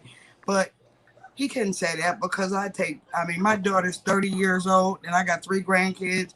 And I did take care of them for a while because she needed that break. And everybody's telling me, oh, go downtown and do this. No, we're not getting them people into the business. I'm going to help my daughter until she gets good. And then they can go back home. And that's what happened. But he just started getting very possessive and wanted to control me. And it was like, my father don't even tell me what to do. My dad's still here and alive. You're not going to tell me what to do. You're not taking care of me. We're not married. We're not engaged. But you want to run my life and you do what you want it? Nope. Time to go. And it was it. I mean, we weren't even intimate for the last 5 years. We were just like best friends. But he ruined that. Yeah, you get some people that do it. You can take a picture of y'all faces. I know. Their faces. I'm just a faithful person. If I'm dealing with one man, I'm dealing with one man. I'm not seeking to be with no other man. I'm cool like that, you know? I want to read the official urban therapist. This guy got to be deep. That's his name. He said, I believe that it's beneficial for one to share information up front. The reason why that is, you don't want to waste, you don't want to find out 3 or more months into the courtship. It would be a waste of time. And that's from the urban therapist. He's deep, the urban therapist. Oh, he was all right. He was good for a decade plus and just totally changed them. You know, if I could share, I'll share this, that I think I've been upfront. When you're in tune with yourself and you're not in denial about who you are, I think we all kind of know who we are. And for myself, I've always felt like I have a trust issue. Don't trust guys. So that's one of my downfalls. I don't have a huge trust in men because of, like you said, David, our experiences. So I think that's where I tend to sabotage relationships with my non-trusting ways. Your damn dog with you too. I get the benefit of the doubt. That could have been another reason why I brought the dog, because it was protection. In case he was a guy that, we did not, for meeting for the first time, I don't know him, so here's my dog. Act a fool, you gonna get it. So Most even though dogs that have dog mutts. didn't bite nobody. That dog didn't bite nobody. That dog was the scariest dog ever. But just saying that. So I say that I kind of let that be known in the beginning. Like, I need to build this trust because of the history, and not just history, but what still goes on today. You know, what still is this rampant, you know, and so, and because of that, I have found myself to sabotage. So as the urban therapist has shared, I've had my share of saying, you know, sharing it, and my thing is this: I feel that sometimes men don't realize that women too accept things about them that they really wouldn't really like. You know, like you made, for instance, Will, you made a statement about the texting all the time. I'm a phone person also. I like to talk. I want to have some conversation. Now, granted, no, it doesn't have to be all day. But if if I care for you, okay, you don't want to text all the time, whatever, fine. Okay, I won't. I'll just, you know, I mean, talk all the time, I'll text, you know. But I really prefer to talk. Or, you know, I'm just trying to think of some things that I've experienced. It's like little silly things, you know, and we'll just accept it.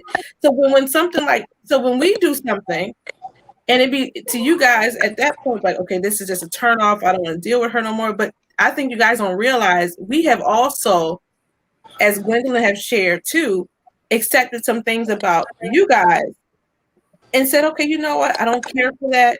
But because the good outweighs the bad, and that's something I can deal with. That's just minor. And okay, that's fine. Even having ways of jealousy also, but just show it differently. It may not be as outright sometimes as women do, but still have some ways of jealousy about them as well. You guys can be jealous too. Y'all try to hide it, but jealousy is still there. And we'll accept it.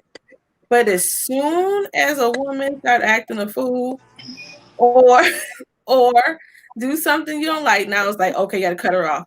But wait a minute, I just accepted this, and this, and now you cut me off because of this? And we kind of feel communication is key. That's why that communication is key. That's why talking. See, whereas you said you saw things that you didn't like and you accepted it, but you didn't talk to him about it or share with him that those things were bothering you. So as the relationship grew, that those things he was doing didn't go away because he didn't even know that they were showing and that they were a problem. So as the relationship got more serious, those behaviors that you didn't like were going to become more apparent because he's going to be more and more of himself. He was just showing. If you saw that in the beginning, that was just the tip of the iceberg. You know what I mean? That was just the tip of the iceberg. You saw it and he didn't even expect you to see it yet. And so the fact that you didn't say anything and bring it to his attention that you saw it and this is something that bothers or could hinder your relationship, you never brought it out. So as a result, once the relationship went into a full development, now all that comes out and now you feel like you're up against the wall because you're like, I'm showing you all this and you coming back at me with this behavior. But the behavior was never discussed. That's why, like I said, texting, like Bo said, you know, you can't put that in a text. You know what I mean? That's why I don't like texting. But when you have a communication with a person, and sometimes you have to have those conversations that are going to hurt a little bit. You know, there's not going to be a good conversation because the thing is, if he's going to be your best friend or you're going to be my best friend, we eventually have to have those conversations that are not going to be so sweet and dandy. You know, there's going to be some hurt in there. You know, I don't like certain things you do. You don't like certain things I do. But at least if I know, then I can either work with it or you can help me to work with it. You know, okay, go ahead, David. And I think, how can people handle that constructive criticism at an early stage? At an early stage, because some people is hoodwinked and they think everything's supposed to be perfect. So when somebody put their foot down, like, I really didn't care for this, or whatever the case is, then it turns out to be some gigantic thing, whatever, or they complain about everything, or this is not good, whatever. How do you handle that? So again, I keep saying when we talk about these subjects that a lot of people may try to minimize it, but it's a lot. It's complex. It's more than you think. And that's why when you look at divorce rates and things like that, don't work because we don't take the time to find the ultimate partner that say, yo, we ain't going nowhere. This is my ride or die. We're going to ride this out. I know you. I know how you handle things, and we're going to be all right. And that's what you're ultimately looking for. And, Yep. man, But we you know got what's funny, 10 Dave? minutes. We got 10 Dave, you minutes. said James. something real quick. I would throw something out here. Something you just said. People look at the divorce rate and then they base things on that. But you've never seen one study done on breakup rates. You imagine how big that rate would be?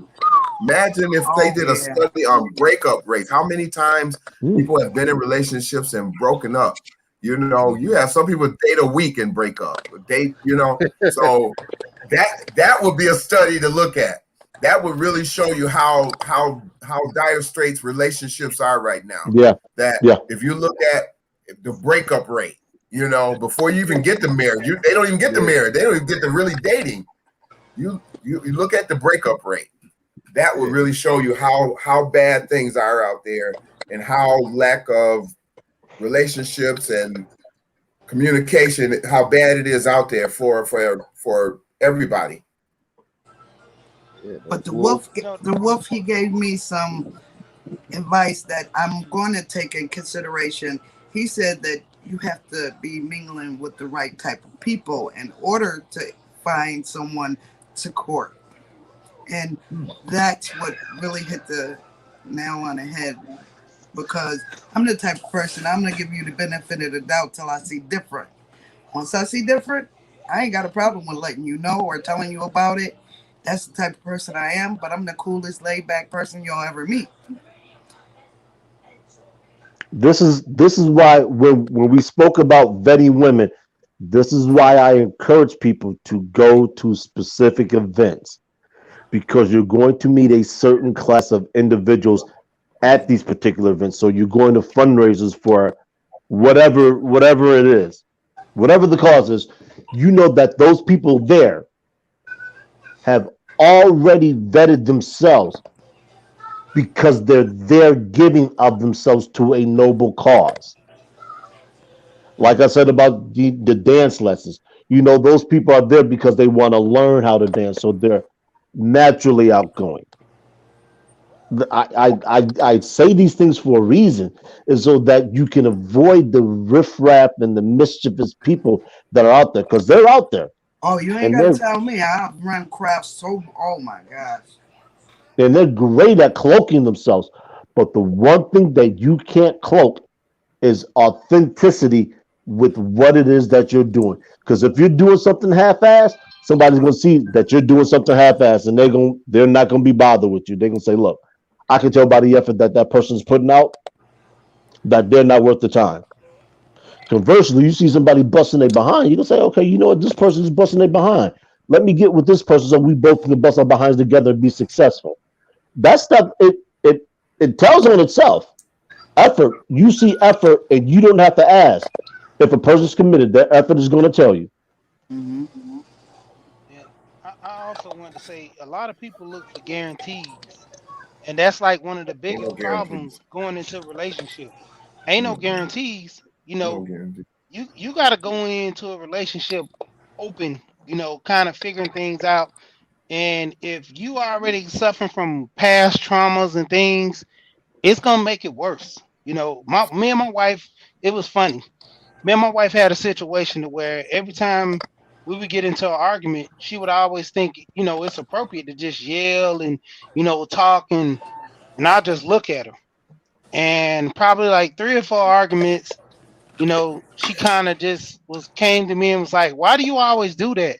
When we get into an argument, you would just look at me. I said, well, it takes 2 to argue. And if, you know, one person arguing, then that person just looking like a fool. Right. And I was like, that's not how you supposed to have discussions. You know, we sit here and talk about, we're adults. We're not kids, we're not teenagers. We don't have to throw our hands in the air, threaten all this stuff. You display what you have an issue with me. I talk to you just like we're talking now, and we settle it like that. If we start, going at each other and yelling, it leads to tempers flaring and all this stuff. That's not how adults handle things. You know, we're civil adults. We can talk it out. That's the thing. A lot of people bring, because my wife, she told me, she said she got it from her past relationships. That's how they talk. That's how they handled the situation. So, that was something that was, transferred into our relationships, that's how you handle it. And that's not how everybody's not made the same, built the same. We all do the same thing. Everybody carries different, but the most part, doing it the right way, that's key. If you have an issue, let's talk it out. Let's get an understanding, where you're coming from and how can I help. If I can't help, then I might not be the one for you. I had a situation where a girl, she was yelling and clowning and stuff like that. I recorded her and I let her see like how she was doing all that. She's like, "Oh my goodness, that was me." I was like, "Yeah, and that's why your last man left you." And she didn't realize it, but I was leaving her too, because I'm like, if the last guy left, what you think? I'm gonna stay and deal with this? No. So ultimately, you can kind of walk into the situation and not even know you about to get left, or you can just really come to the realization and say, I don't need to be with nobody right now because it's not a good look or it's not a good fit. So, hey. Yeah. And I think that's a big issue too. Preparation. Are you ready to move forward? So, again, we can talk about these conversations. There's no blueprint or perfect concept to how it can be done, but I think it's helpful to have these conversations. And maybe one or two people in the audience, they're listening, they said, "Damn, okay, I get it, But that's all that matters, whatever, because you can never expect that you could get through the masses of people. You just got to chip away, one person at a time. And I think if one person can get it, then that adds value. Then they can share the wealth. So I think these conversations, they're authentic, they're genuine, and people putting out their own testimony. So I'm definitely appreciative of them. And I know we got a lot of work to do. And things have definitely evolved and changed over the years. And we have to expect that, and we have to be open to change. So that's my closing comment. So I'm gonna let y'all give y'all closing words, and we're gonna get the hell out of here. Because I'm gonna tell you right now, I know in most of y'all, our jobs and stuff is starting to heat up. And remember I said, remember I want to smoke? I'm getting too much smoke right now. It ain't smoke that I want, whatever. So I know I got to be on point, whatever. So we ain't going to belabor this point. So I gave my closing comments next, and we can go from there, and we're going to close it out. But y'all already know there's going to be parallels to Thursday, to the following Monday. All this stuff is interchangeable, and that's what we have to understand and accept. I'm done. Growth and understanding occurs in the gray area. Godspeed. See you next time. And also, don't forget to hop over to YouTube, hit the like button on this. Help us share the wealth. Thank you. Okay, I'll go next. Was an urban therapist. He kind of said something that I normally say to people: be who you are and not who you want to be. And when you're in relationships or you're getting to know a person, be who you are and not who you think they want you to be or what you think they expect you to be. And then that way you can be true to yourself and to that person in the long term of that relationship. Well said. We'll drop down to you, Lakia. I'm not ready. You said you're not ready? I'm not ready. She's not ready. All right. Okay, I'll go. Today, I just want to say that in my further endeavors, I will not wait 15 to 18 years before I know something ain't right. That's How about that? Hey, all right. That's your words. That's your words. We ain't gonna argue that, whatever.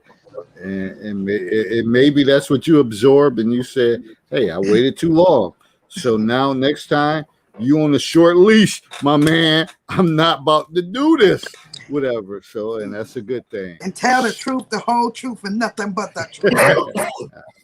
She, Okay, I'm gonna say it like this: when it come down to it, with the time and everything, you have to make that time convenient for yourself. Because if you let it, somebody will take your time, but you can't get it back. That's the biggest key. And when it comes to, like, as of right now, some of us, we might find our happiness. Some of us, we might not. But the thing is, to teach the youth, train them a little better, because I can show my kids some of the pitfalls I made to help them.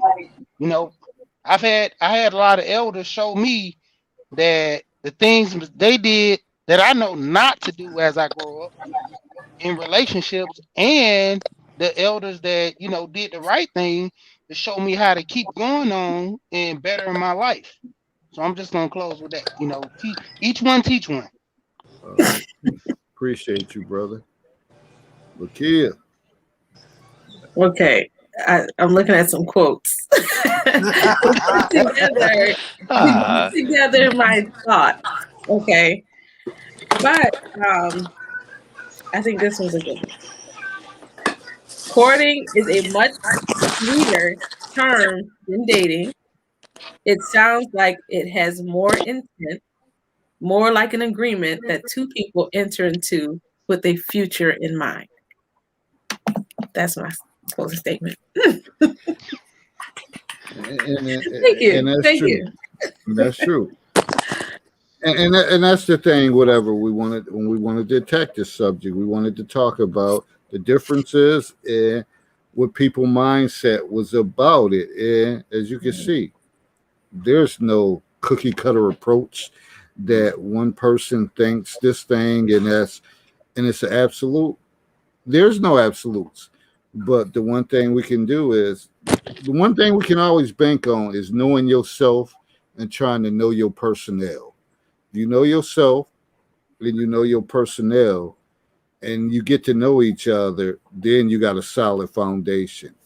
If you don't have that, excuse my language, you ain't got shit. If you don't have that, you ain't got shit. I'm just gonna say that, and that's just being real and raw. With that said, we out to the next subject matter Thursday. Cocktail Conversations. I'm gonna have a special guest on here, and we're gonna chop that up. I ain't gonna say no more about it. I'll be promoting probably first thing in the morning or sometime tomorrow, and we're gonna talk about that. But whatever, whoever it is, without giving too much information, he's gonna be someone, a recording artist, and he's talking about these same things, but put it in a ballad, relationship wise. So hey, it don't end. Look at her with this cat, whatever. Come on now, man. We out. We out. I don't want to deal with her puppet show, whatever.